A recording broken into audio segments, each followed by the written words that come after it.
کے بعد لائق مبارکباد ہیں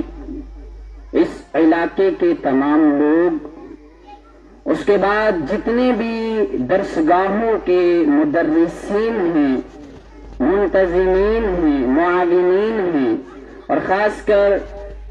جہاں تک مجھے معلوم ہے اس جلسے کے منتظم جناب ماسٹر راجہ رمیز صاحب قبلہ، کہ آپ سب مبارکبادی کے لائق ہیں کہ جہاں آج دنیا مفاد پرست ہو چکی ہے، جہاں لوگ آج منٹ سیکنڈ روپیہ پیسہ کمانے کے چکر میں لگے ہوئے ہیں، جہاں ہر کوئی اپنے نام کو بلند کرنے کے چکر میں لگا ہوا ہے، آپ اپنی قوم کے ان نونہال بچوں اور بچیوں کے مستقبل کی فکر میں لگے ہوئے ہیں۔ اس وقت پوری دنیا میں جہاں جہاں مسلمان بستے ہیں،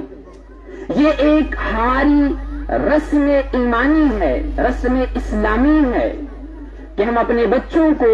اللہ کی مقدس کتاب قرآن مجید کے پڑھنے کا جو سب سے پہلے آغاز کرتے ہیں وہ مکتب ہی سے شروع ہوتا ہے۔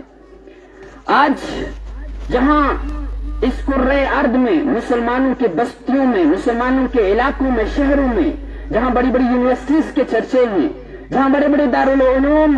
اپنی ایک الگ شان رکھتے ہیں، اگر ان دارالعلوم اور ان یونیورسٹیز میں پڑھنے والے طلبہ و طالبات کو دیکھا جائے تو ان کی سب سے پہلی درسگاہ یہ مکتب ہوا کرتے ہیں۔ مکتب کی اہمیت اور اس کی افادیت سے کوئی بھی انکار نہیں کر سکتا ہے، یہی ہماری